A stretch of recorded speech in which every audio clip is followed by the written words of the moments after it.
I'll just make you also the admin. Sure.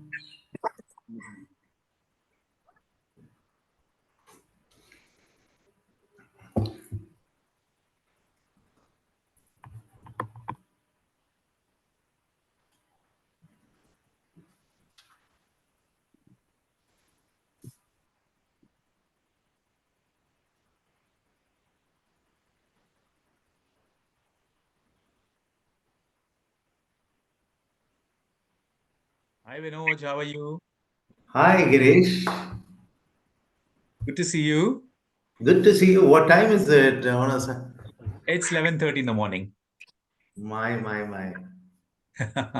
And you would see Jagmohan also around. Where Yeah, do I can we? see Jagmohan coming up. Yeah. And freezing cold? Fortunately, not so bad today. It's like only 10 degrees. But yeah, we've had a bit of a milder weather now. The week before last was freezing cold, like it was -7 and all that stuff.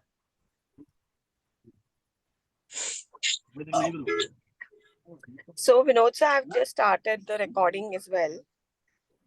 And I think let's just wait for 5 more minutes or Yeah. maybe 3 more minutes. Let's start at 5:05. Yeah, and thanks for letting us know the recording is on. Otherwise, Girish may say something he'll regret. I can switch it off for 3 minutes if you guys want to be that comfortable. I will just do it. Vinoj, most like 2/3 of my life is on Zoom. So now I think I've got fairly up to date with the tricks on Zoom, except when they ask you to, apparently there's an AI function now, which you can see in Zoom.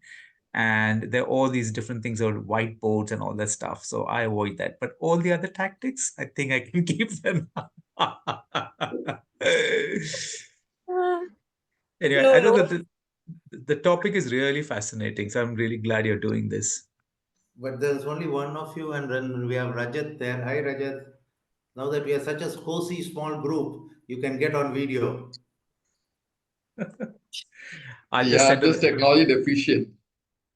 I guess the video.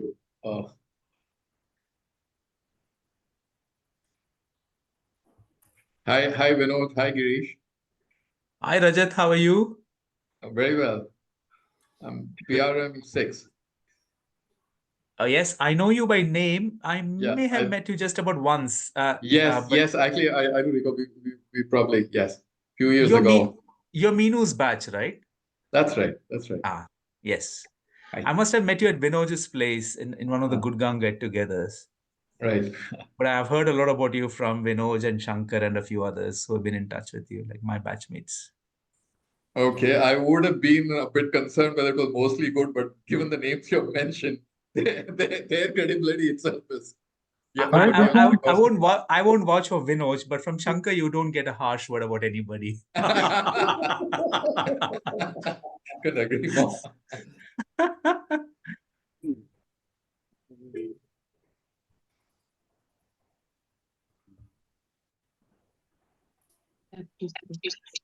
Hello, Vinoj.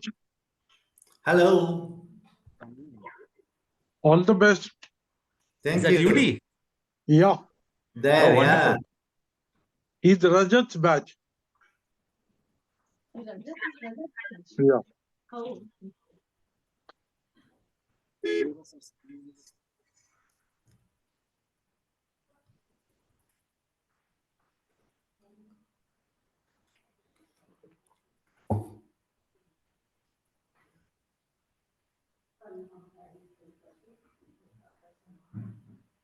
Hi Vinod, hi Girish, hi Rajat.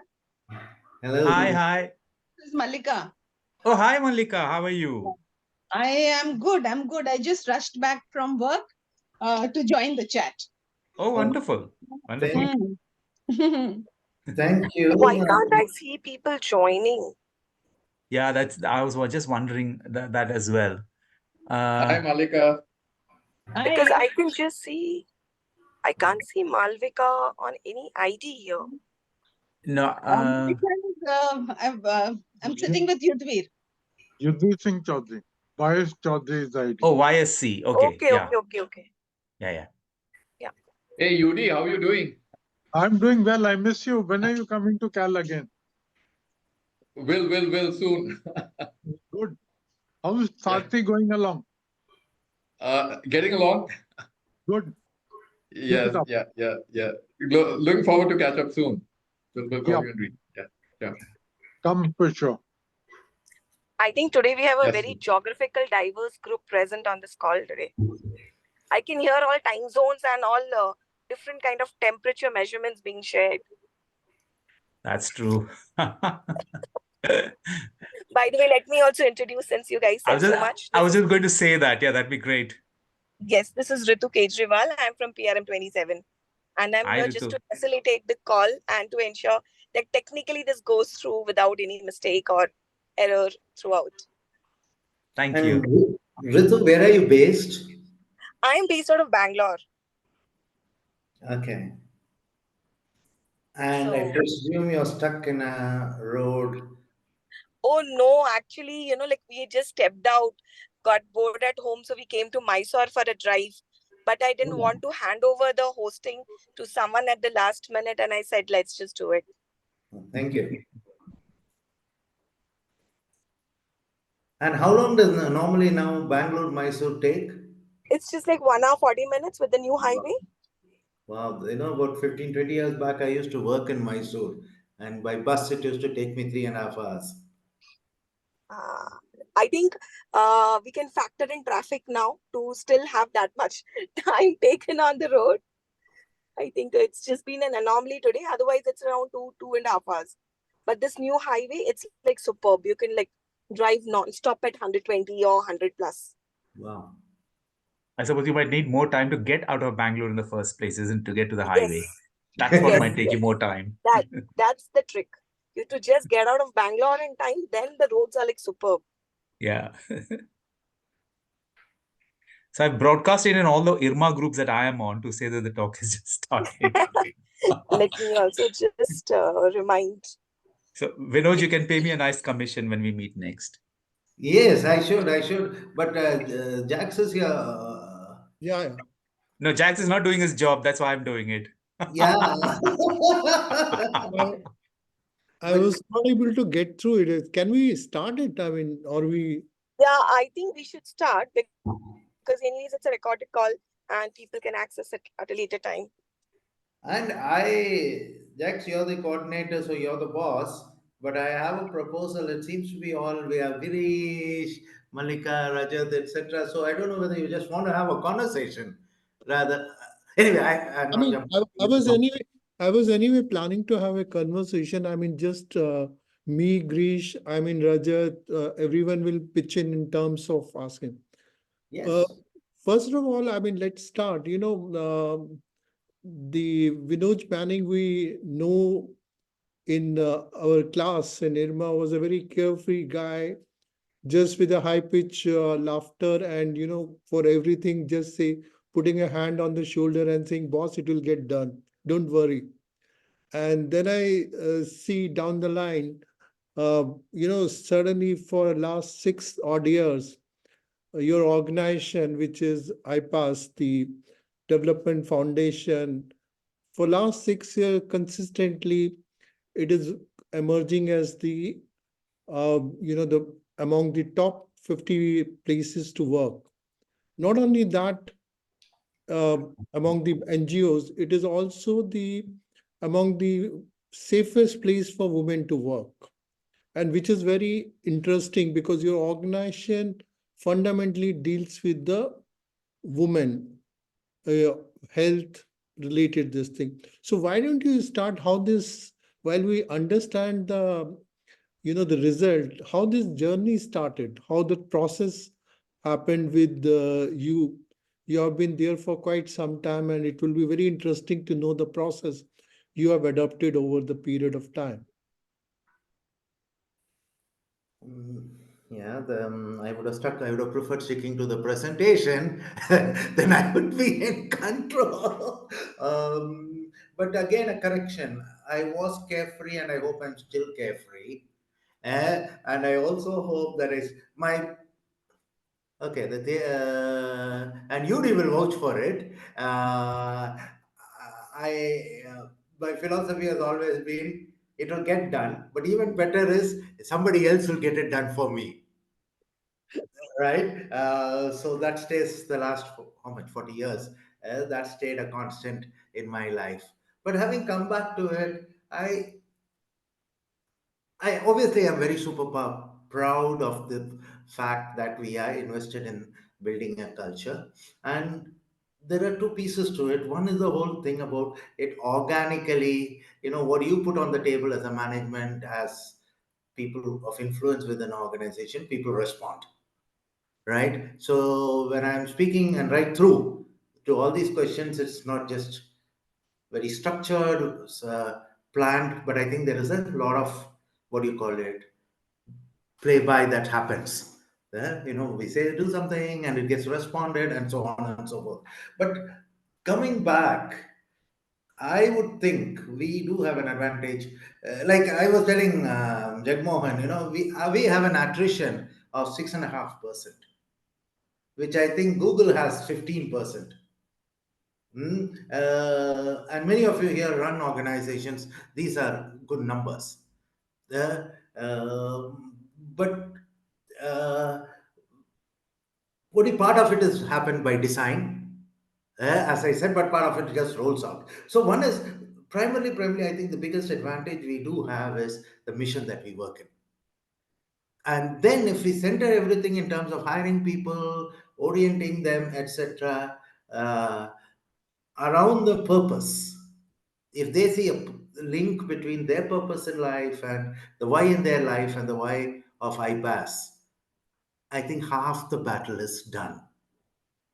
Is it also because your top management, around 60% of is actually the women, and not only that, the area which you are fundamentally working with, advocacy of the health of the woman, working with the National Health Mission, creating the templates for training and building the infrastructure in those areas. So somehow they seem to be all getting interlinked. But how did it build up? Since you have been in this organization almost 15 years as a CEO, so can you look at that and tell us what had really transpired?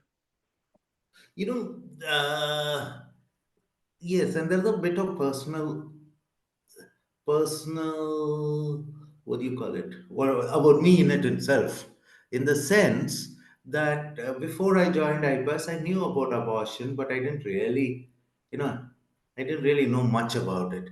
So when I walked into IBUS, and not as a CEO, obviously, it was a career move. uh, and in a way, a very carefree, less thought career move. But once having gotten over a period of time, because we work in abortions, and most of you now would know abortion is a sensitive topic. It's something that either you're for it, you're against it, you cannot be in between. Yeah. It gets to you. So once it got to you, my purpose has been as senior manager and my team's management, right from our hiring. We say, is this person, we're not looking for a person who's committed to abortion when they join us, because then you'll miss people like me, Yeah. right? Yeah, but once you get them, can we get them instilled on the broader purpose of the organization, and do they feel for it? And very often, even at the post interviews, there are people who move, our interview stages are pretty rigorous, but and most people say, oh, this didn't sound like an interview, because it was not meant to be an interview. Hmm?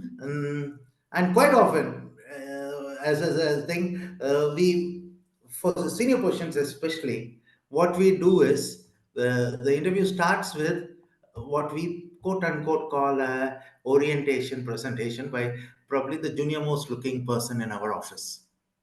Oh, Mm. And the idea is two things. One is to really present the organization, the job, and stuff like that to the person, interviewee. But also at the end of it, we ask the person who did the presentation how respectful was the candidate, how interested was the candidate, where their questions, what their comfort levels around when you spoke about abortion as a sexual reproductive health. So right from there, we are kind of trying to figure out, will the person potentially have the urge to work in this area. So in But terms of building the culture, you mean that respect is one of the major values in the organization. So within respect, there will be transparency and probably other things. So what are your core values which you are built in the organization? And our core thanks and our core values, that was one of the first things I did when I took over as a CEO. We went through, like most organizations, the process of looking at core values, and there quite a bit of the core values did come. Though it was a consultative process, it got nudged by the senior management. So we have four of them, as you pointed out, Jagmohan. Respect is one of them. Urgency, discipline, and quality are the others. So most of our stakeholders, and we live by this. We seriously live by this. Uh, our only internal appreciation mechanism, what we call cheers from peers, is on you nominate people for these values. Similarly, in my 360-degree appraisal is primarily on whether IDF lives on these values and I personally live on these values. Okay, I mean that's. But while we were talking, there was also that while the external recognitions have come, but you have been running a process over 10, 11 years in terms to see the internal culture and a kind of a internal customer satisfaction scores you have been running. So why don't you tell us about that? So again, this is a very traditional kind of a climate survey that we run, but we've been running it for the last 13 years, where there are about 30 questions which all employees can respond to. It is confidential. It is done outside our system, right? And what we do is basically get their feedback on six different parameters, 30 questions on the individual job characteristics, supervisory support, organizational uh, engagement, purpose alignment, and the pride in the organization and the mission. So we now have 10 years of data across. And because we want to keep it confidential, we don't have too much of segregation, but we do have state versus Delhi. Mm, First 2 years of being in IPAS versus, number of years in IPAS versus the rest, that kind of thing. So we kind of it's a kind of a pulse meter for us. And this is something we present to the board too. So if you look back to the organization's core areas in terms of building up, I think it's could it be also those timely big wins helping you? Like in advocacy, there was the MTP Act getting changed. You were your organization and you personally were involved in that. And why didn't you take up that? I'll take up the other two later on. Yes, that was a big win. That was something that we spent more than how many, 2006 to now 21. That long we have been advocating, supporting, working with the government.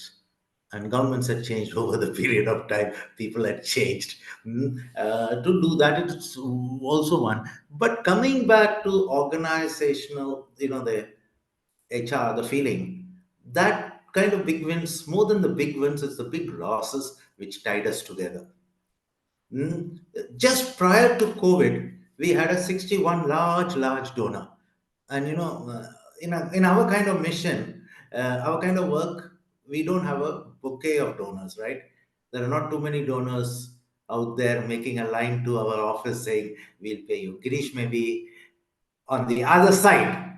But unfortunately, because education is much more attractive, much more appealing, I would think, than sexual rights, sexual health, and abortion in particular. So one of our large donor walked away, and that meant a 60% cut in our salaries. We did offboarding the people, etc. But those kind of things built in a lot of You won't believe, and that made my day. It was one of my worst things. Over the period of the time when we started talking to people, etc., at least five people who came and said, "Listen, Vinod, you got financially we are okay. We do trust you." We were letting go people, right? We let go about 30-40%. They came and said, "But we can afford to work with you for next 6 months without a salary. So we would rather that you don't let us go or look at keeping somebody while not paying us." There were six of them in a staff strength of about 120 or something. I think those kind of resilience and push to the wall kind of a thing is what makes these people stay on. Yeah, I think it's a very good that people willing to work and share the burden is a very strong outcomes of the values of organization. People otherwise don't stay back. Um, but in terms of, see, I'm trying to link the culture with the outcomes and the on the final result. And still we see, the 80% of the MTPs happen actually outside the framework of the accessibility. They're going to the quacks, they're going to the other places. So there are a lot of social resistance. Are you guys working on that area also? Oh yes, a part of it we do. Though technically a large part of it is of our work is around what do you call it? The technical assistance to the governments to roll out trainings and stuff like that across the 10 states we work in. But addressing stigma, which is what I think you're talking about. Addressing awareness is something that we do work on. Quite a lot of the work that we do is unfunded, meaning that it is from internal resources. Mm, yeah, so that's so that yes, we do quite a bit of it. And just as a spoiler, very soon we have done a pretty large survey of people because post the amendments on what really people think about abortions. Should abortion be legal? Who should be giving permissions? So on and so forth. The results will be coming out very soon. Well, that's interesting. And I think there's Ritu's got a she's put her hand up. I think. Yudi, yes, Yudi, please go ahead. Malika, yeah. Malika, you're on mute. Yeah, there I go. Yeah. What I wanted to ask, it's very interesting that staff was willing to work for a few months without salary. But I'm really trying to get to the bottom of what is it that makes you such a good place for employees, women workers. Uh, is so in trying to understand that, I'm just wondering, when your resources went down, were women or other staff agreeable to work without a salary because they didn't have other options, or because the same thing happened at Sahai where I work, and the salaries went down, then the salaries stopped, and people actually worked for almost 6 months without a salary. So I'm just wondering how much of it is because of lack of options. Calcutta doesn't have very many options. Uh, I'm sure the Delhi NGO sector has more. So, what would be the actual reason for staff sticking on? That's a very interesting perspective. And I'm going to respond to you, Malika. It's Mm-hmm. a, I think I need to, I would go back and study this more in detail, maybe. But what really prompted them. But a couple of things. One is about out of the six, interestingly, Malika, all the six were women. Huh? None of them, Mm-hmm. but probably they had more flexibility, right?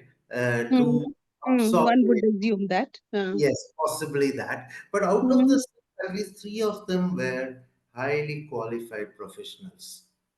Hmm? Mm-hmm. One of them is a gynecologist. She's rated as one of the top abortion experts in the country. She Mm-hmm. walked into a UNDAP kind of UNFPA kind of a job. Hmm? So at least for these three of them, Mm-hmm. think it is not just pure lack of opportunity. Unless, they've said, okay, it is safe for me, this is a nice place, okay place. Let me say this. And at the same time, what do you call it? Keep looking for jobs. Hmm, hmm, hmm, hmm, hmm, hmm, That kind of thing could have played on. hmm. But by the way, all six of them are still working with us, Good. Hmm. and we don't pay very high. The Hmm, hmm, hmm. sorry, I'm rambling here because but you hit me on this is my favorite No, topic. yeah, Uh, it's good to think. our employee value proposition is very clear. We say that we will pay 75% of the we'll be in the 75% of the salary band of the what the quote unquote, and we don't see ourselves as though we are a national NGO because of our pedigree. We Hmm, are kind hmm, of international, the kind of staff and the etc. So we are not a local NGO. So but we are in the 75% bandwidth of hmm, these national and what do you call it? Well-funded, non-grassroots NGOs, technical assistance hmm, NGOs. hmm, So our proposition is very clear. If you're really looking to have, and we don't because we don't grow very fast. But hmm. chances Huh. of growth is Hmm. also low.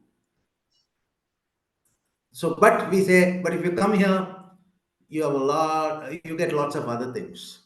The Hmm, kind of hmm, work you would get, and the kind of way, like simple things. Like a couple of days back, I was with a group of people, and there's been the pressure that we need to be more gender sensitive. Our languaging needs to be, old people like me, we are not even able to figure out the language around buying, fluidity, gender fluidity. Hmm? hmm, hmm, hmm. People have been saying that you guys are not, the older people are not right here. And an organization like IPAS cannot afford to be like this.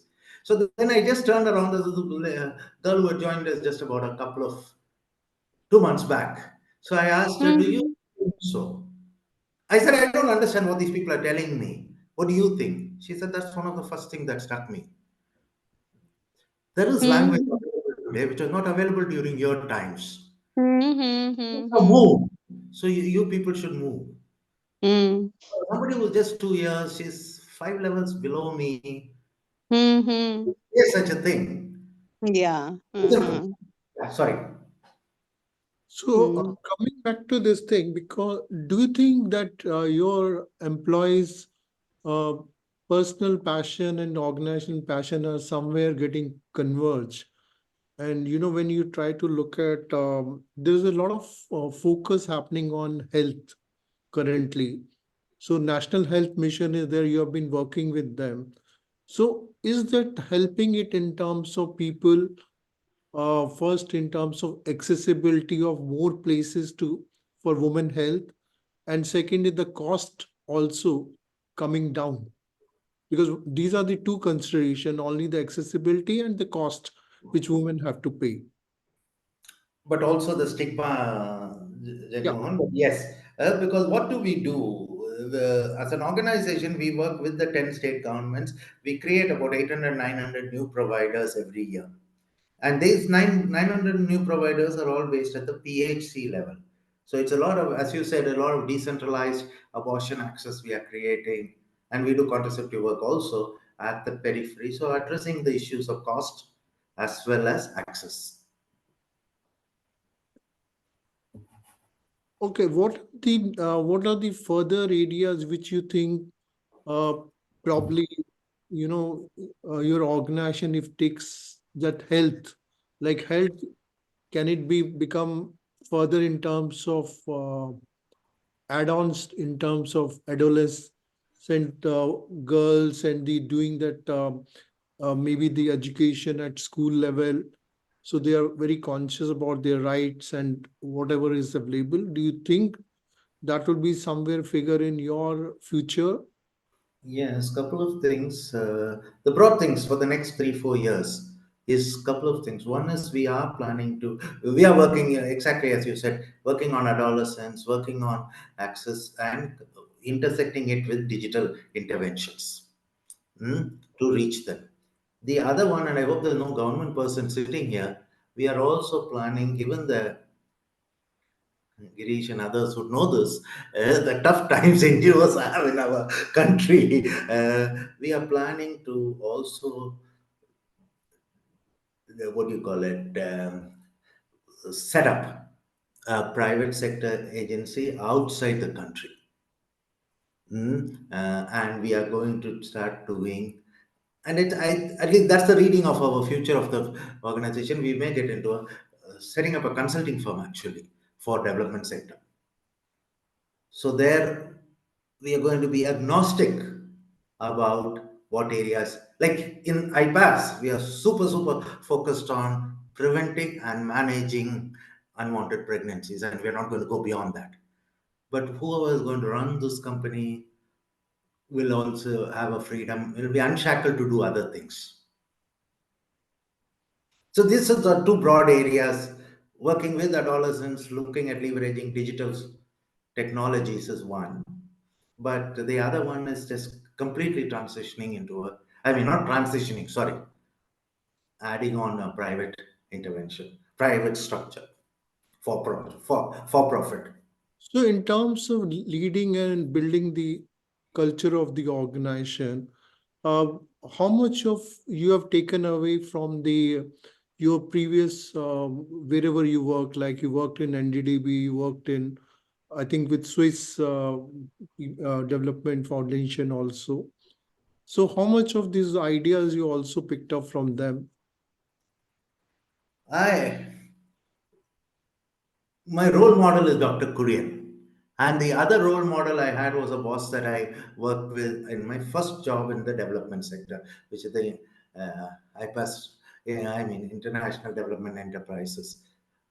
So all these big decisions or even small things is, I keep saying, what will these two giants do in such a situation? And they're very different kind of leaders. Dr. Kurian is that big man, institution builder. By the way, I'm not comparing myself at all. Huh? I'm saying yeah, I hope you get where I'm coming from. You have that big man out there, and you're being part of that way out there in the periphery of things. So you keep learning from him. I've been thinking, what is it that you do? And we've seen him do things. And the other person is a very relaxed, chilled out, people's person. One is the institution person, and one is the people's person. So these two people influence me a lot, and they continue to do that. So you're saying that a lot of learning has come from probably in NDDB and with the motivation from Dr. Kurian, uh, Yes, while the people engagement was from your first boss in the development sector, and yes. you adopted and created your own models My to. brand, my brand, yes. That's how I think Malika has a question or Rajat has a question. Malika, your mic is not on. Yeah, more than a question, it's a comment. It's partly very sad and partly very funny. It's a very satirical thing which I just couldn't help but notice it. Hence, I'm voicing it to all of you. Do you see the dichotomy between Dr. Kurian? The whole milk industry is based on raping the cow and the buffalo and forcing them to, artificial insemination, to have children year after year, so that milk production can be increased. And from there, Vinod has gone into, uh, talking about reproductive rights and providing safe abortion to women and girls. So it's just, I don't know. I don't know if I've been able to explain my angst. Does any of that ever get to you, Vinod? You know, Malika, hit me, Hmm. hit me if you would. Hmm. With Dr. Kurian and NDDB, I spent 10 years with them. And I would think UD will resonate here very highly to what I say. Given Mm-hmm. that we were roommates, we wished about life and Mm-hmm. uh, everything. No need to show. Both, Mm-hmm. both Yuri and I are blind Mm-hmm. devotees of Dr. Kurian and NDDV. So we have got our own, what do you call it? Blinkers. Mm-hmm.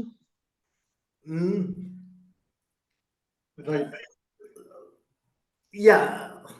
Did I kind of share where I am coming from? So we would have never questioned I. the NDDB's purpose, the mission, or the Hmm. philosophy. But what you said, and there have been so many other things also, right? We could have done better. Dr. Kurian and team could have done better. Yeah, Malika, I mean, while I understand the ethical part of it, I'll take it to the economic part of it. See, why there is so much focus on the abortion and the women health, it's because of the impact on the economy of countries. So they're playing a one role. And similarly, when you're getting into the bovine population and that is also has an impact on the economy. So somewhere, sometimes the economic interest overtakes everything else. Uh, I think this is a topic which can be discussed separately also. Rajat has a question. I think Rajat, you can, yeah. Yeah, thanks, Jagmohan. Vinod, you sort of mentioned, I guess, Amitabh Ji, people's person, as a part of the. I just want to sort of get some understanding about, and as you narrated, the organization has gone through its, you know, I suppose donor-led or program-led highs and lows in terms of number of people downsizing or building up the team. So but to sort of achieve this consistent status of being a great place to work in, I assume therefore the people interaction is pretty much central to it. So the question really is that one, obviously there's some access points. You did mention about your interaction with somebody 5 levels below fairly recently. But so within the organization, are there some sort of practice tenets which have emerged over a period of time of interaction between levels of management or problem resolution? The entire people piece, which then makes people sort of want to stay on or actually sort of also offer to uh, work maybe without a compensation for a short period.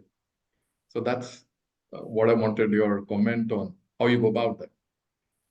So yeah, Rajat, thanks. Very quickly trying to get to this. I think largely it's because we practice what we say. Our values are very lived-in values. Another very quick example, very early example, which may talk to your point also. Um, we are doing some private sector. I mean, work with the private sector. So we brought in a guy from the private sector marketing background to head a vertical. And he started working with a team of ours, new people. He put in a bunch of new people, but there were a few old people. So there was a major issue about him not being very respectful, not being able to be listening. So this trickled up in one of my field visits, and it was very nice. I was doing this field visit, going from chemist shop to chemist shop, and there was this guy who was a new recruit. He said, "Sir, when you guys brought us into the orientation, the 4 days of orientation you had in Delhi, I was so happy. I told my family, this is a great place. Really, I want to finish my career here. But इधर आके मैं देख रहा हूँ वो सब बकवास है." And the guy after that orientation is meeting me only for the first time. So I am very pura bakwas hai, sir. He went away. That night I couldn't sleep. Anyway, so then we were called him. We did a little more HR, got into this, did everything, and gave the senior. He was the director reporting to me, feedback, etc. And then we said we're going to come back and do evaluations in about 6 months time. 6 months time, things had changed, but not changed enough. We got him out, and we made sure everybody in the organization knew why he was out.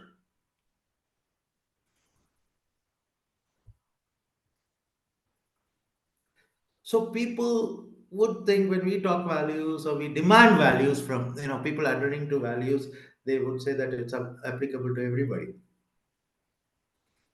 See, one of our values is discipline. Uh, mm, One would wonder why discipline, right? But uh, I dare not go to a meeting, internal meeting late.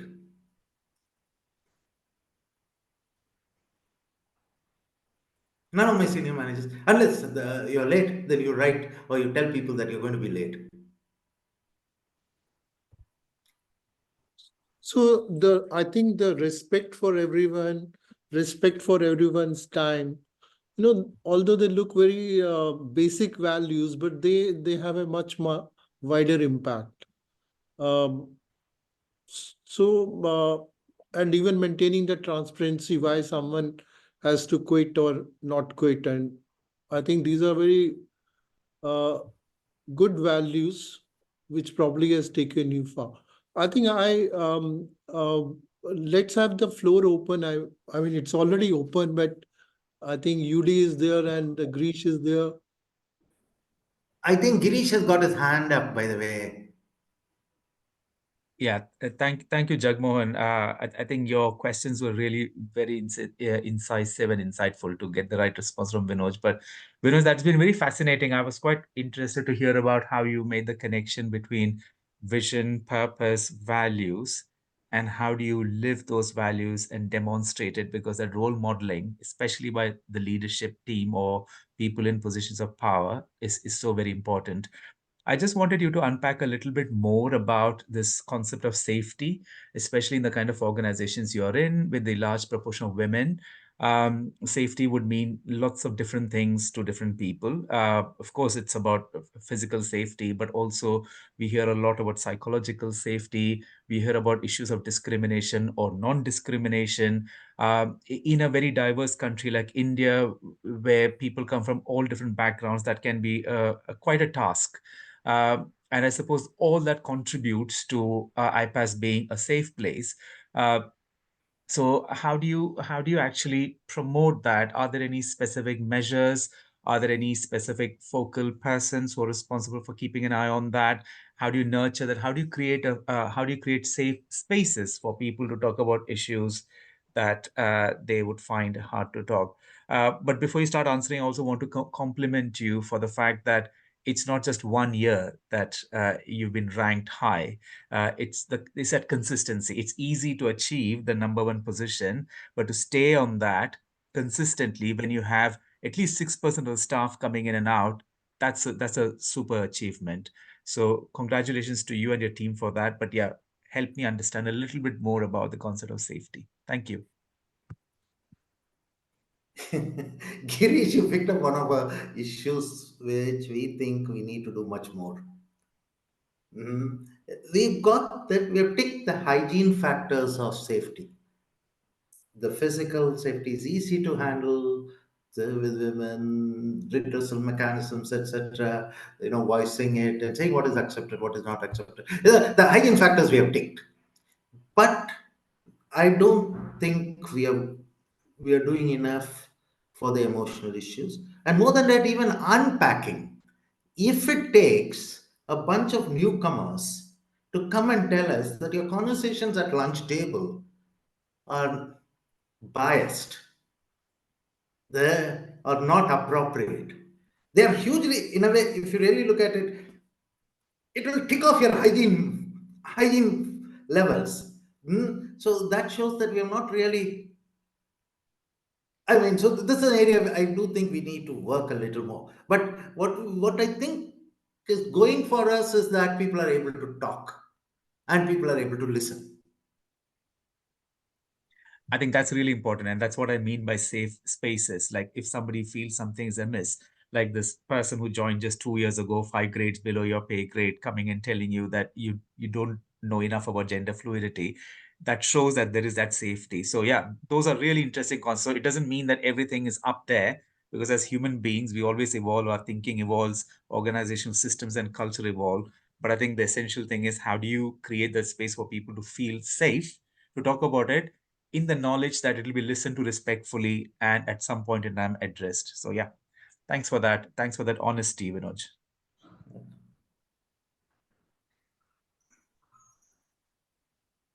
I think also sometime back, Vinod, you were also made an honorary member of.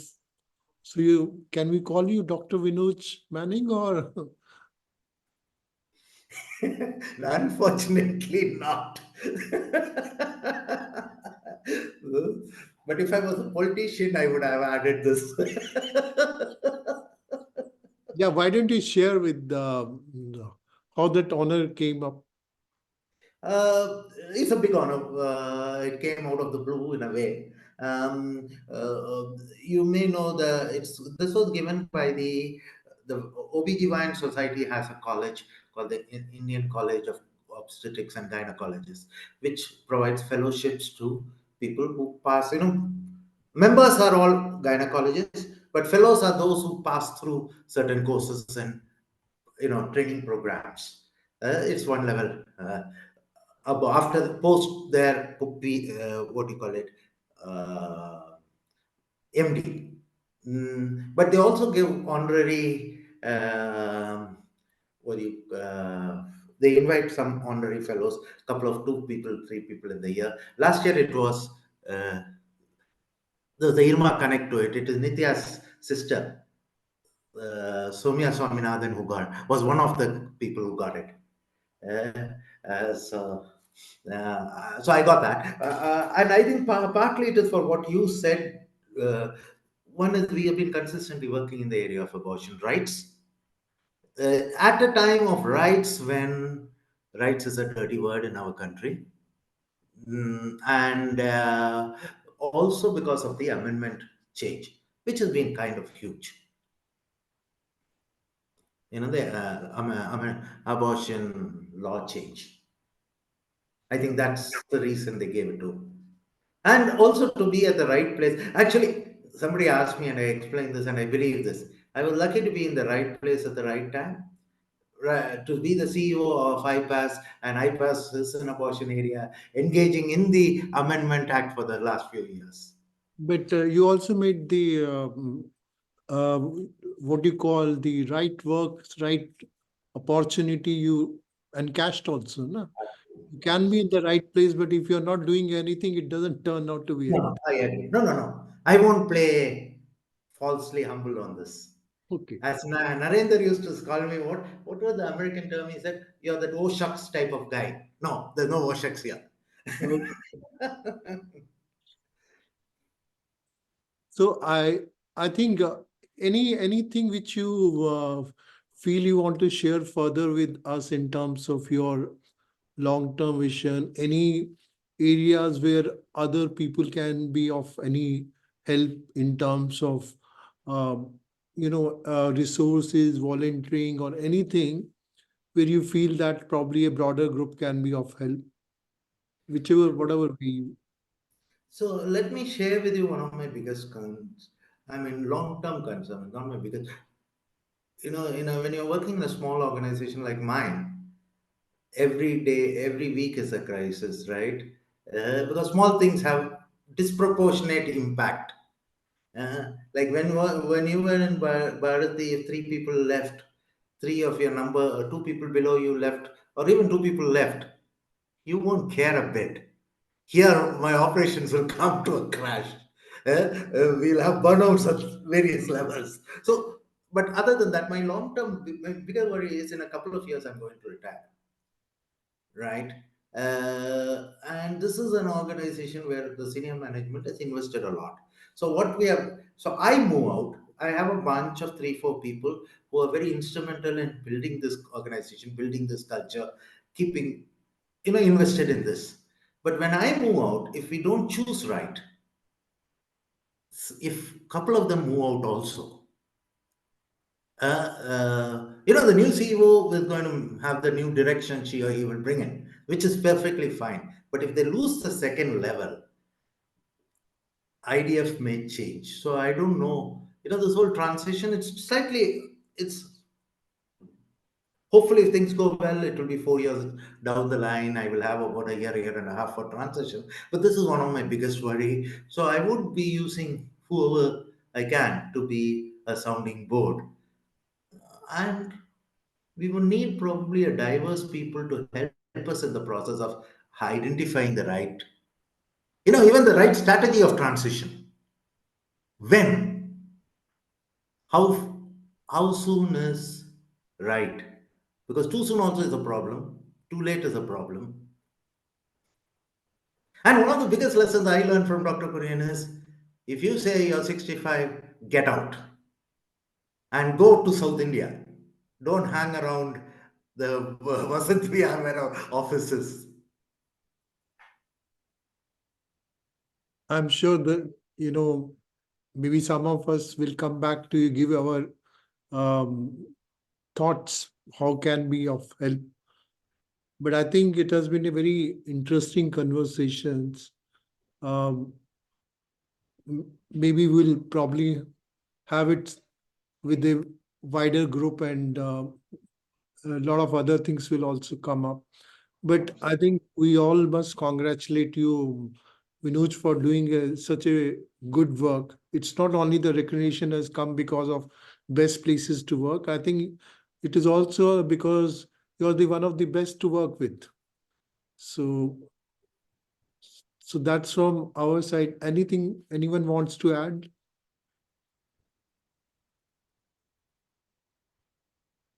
I'll just second that, Jagmohan, because I follow Vinoj on LinkedIn quite a lot, and the main reason I came to talk to listen to this is something which Vinoj has done amazingly, which I keep saying, consistently. It's not just a flash in the pan, but it's been there for 6 years. The whole concept of safety is so important, and the whole concept of people engaging with the organization, its vision, values, culture is so critical. So there were some very useful, wise insights from you, Vinoj, and long may that continue. And also the transition. Good luck with that as well when it happens. That time I'm going to talk to many of you here before it happens. Yeah. Thank you. Nice. This is Sudhakar here. Nice meeting you here, Vinod, and hear a little bit about your journey and all that. Nice to know. Good to hear you. Thank you. And only one thought. You see, you're happy-go-lucky. This passion and purpose. When did it trigger with you? At what age?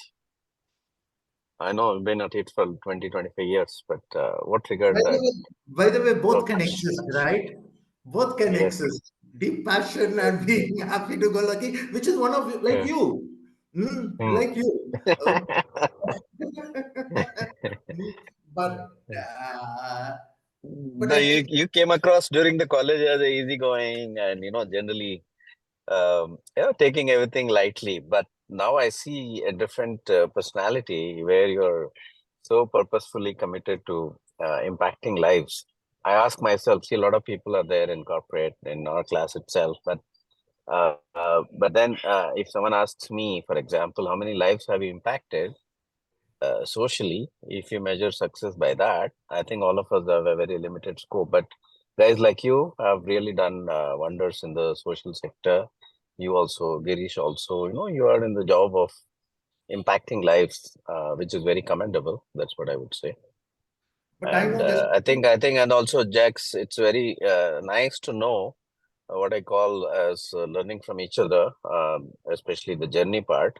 We know where all we all reached, but then the journey is not easy for everybody. Everybody has chosen different paths. So it's a nice initiative. I think I would like to be whenever possible join up like this. Yes, Vinod. Now, very quickly, I know this time when I got influenced, passion about this particular job and what I do, what IDF does. Very early in about 2 years, 3 years after I joined IDF, I was in a village, in a pro- primary health center, primary health center in Mandu, uh, where we had a provider whom we had trained. So I went to him and in my very cavalier attitude, I said, boss we have trained you and all but अभी तक आप सिर्फ एक ही दो case क्या है इतना हम इन्वेस्ट किया है बट सिर्फ दो केस क्या है I was looking at the logbook. The guy turned around and said, "Listen, आप तो 2 केस देखा है, मैं क्या देख रहा हूँ? तो one of these cases is of a girl, and tribal girl, who was 15 years old, and she wanted an abortion, and she came to me and I provided the abortion. If I didn't, there is a very, very high chance she would have gone back and committed suicide." Mm. Then that, and I'm talking now, it's about 18 years backstory. But that Sudhakar was a moment for me where I could see potential. Yeah. No, I see the point. That's why I thought there must have been some trigger, small thing, big thing. That's how we recreate our purpose. Yeah. Thanks. Thank you, thank you. Govindan here, Vinoj, Dr. Vinoj. So fantastic. I just want to wish you all the best, and anytime you want any support, help, whichever thing, whatever is there, we're all there. You can reach out, and I don't want to complicate your life on Sunday evening. So you've done a great job here. Okay. Thank you, Yeah, sir. there speaks the big Don of Don. Don is now spoken. Hmm? So now we have everything. The big Don has spoken. You see. Vinoj really enjoyed it. Yeah, thanks. And Yudhvir, you want to say something? Nice to see you make it to this level, but I was zapped by the attendance, stupid attendance. I didn't expect it. IRMA needs to really pull up its socks. When Oh, they call no. someone top caliber, they should have people in the audience at least. That's pissing me off. But Yudi, Ah, I was happy with anything above 4. That really? included Jagmohan and me.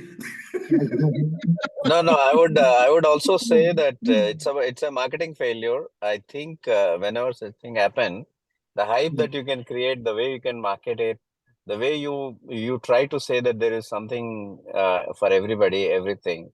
Nowadays everybody is close, but there's no obligatory thing. You need to also market it. You need to pose it, position it. That would be what I would say, because I also do a lot of events. I also call a lot of people. We have a lot of things happening.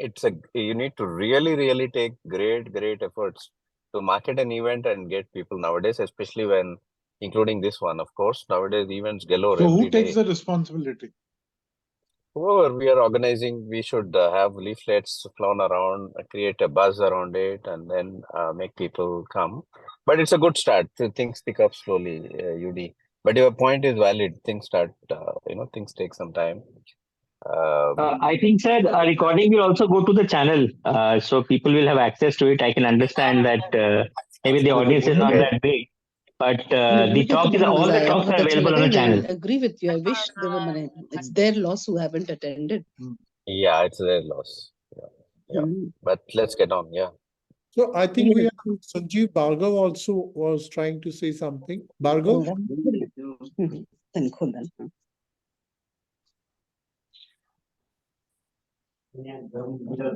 Mhm.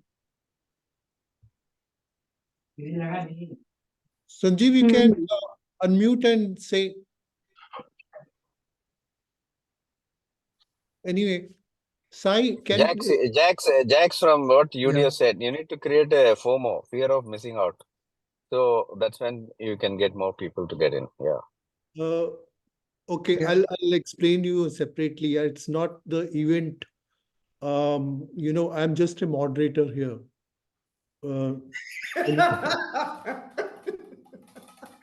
Okay. Vinod, that's the topic and your experience, though I missed out the important first part of it, but I was dying to join, though it is a working day for us.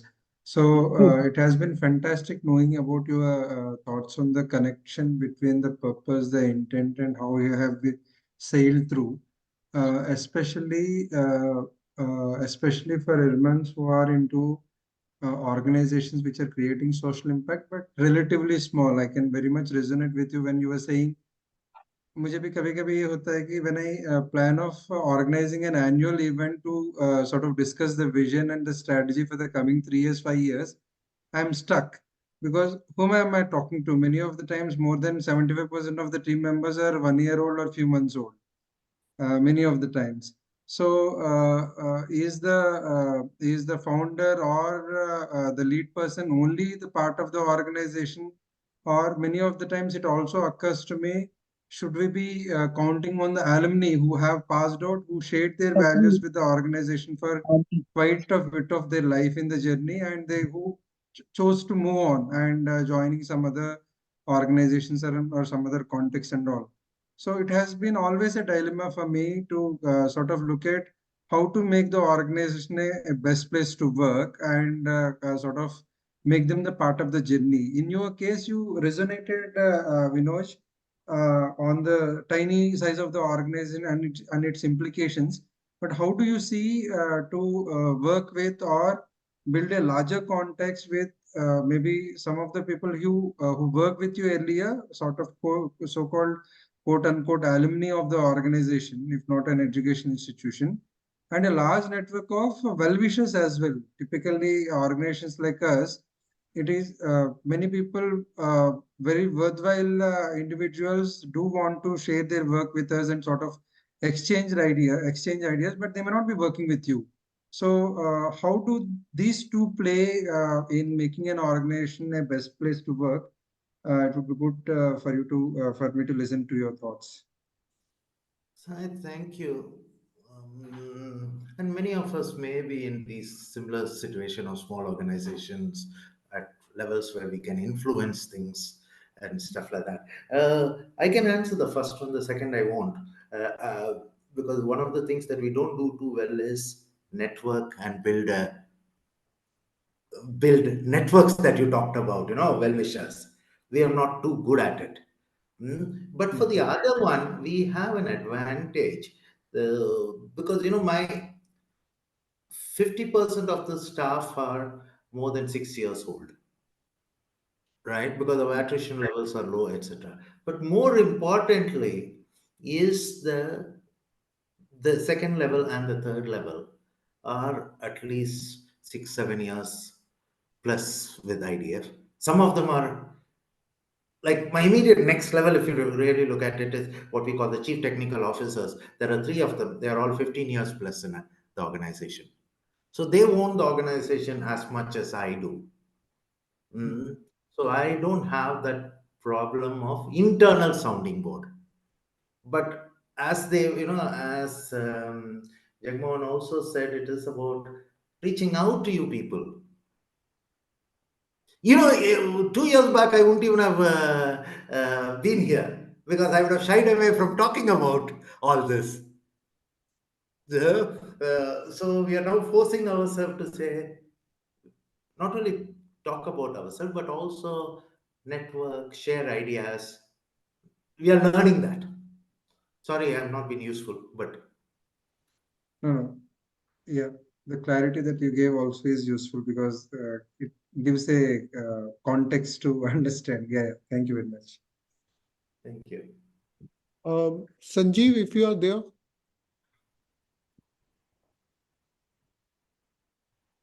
Hi. Yeah, please. Hi. Yeah, you guys can hear me. Yes, Sanjeev. Vinod, it's wonderful hearing you.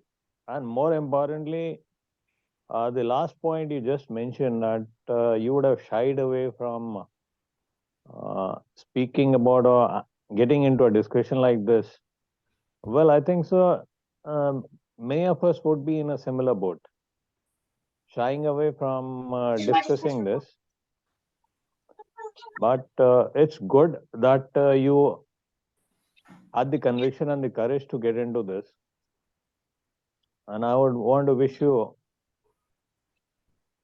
all the best as you go forward. No, Miti, please, ho gaya. Thank you. Thank you, Sanjeev.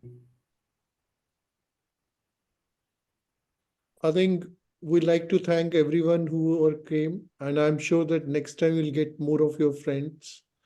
Thanks, Vinoj. I mean, it was really not only chatting with you today, but I think the over last 2 weeks. So it's wonderful to know about your organization, the impact, and you personally, still retaining those old charm and the things. So it's wonderful. I mean, enjoy, have a great time with your organization and with you and your family. All the best. Thank you. It's been absolutely my pleasure. Thank you. Thank you, Vinoj. Thank you, Jagmohan, Thank and you, thank Vinod. you, All the Thank you best. very the much. Alumni Association. Thank Thank you. you, Thank you. Jagmohan. Thanks, Excellent Vinod. Thanks, moderation. Jagmohan. Chalo, Yeah. Okay. Vinod. Bye. Mm. Thank See you you. Bye, then. Vinod. Bye. Wonderful. Bye. Yeah, Bye-bye. wonderful listening to you. Thank you. Have a good evening and a good Sunday. Bye, Yudi. Bye bye. Have a good Yes. evening. Bye, everyone. Bye, Chalo. everyone. Okay. Bye bye.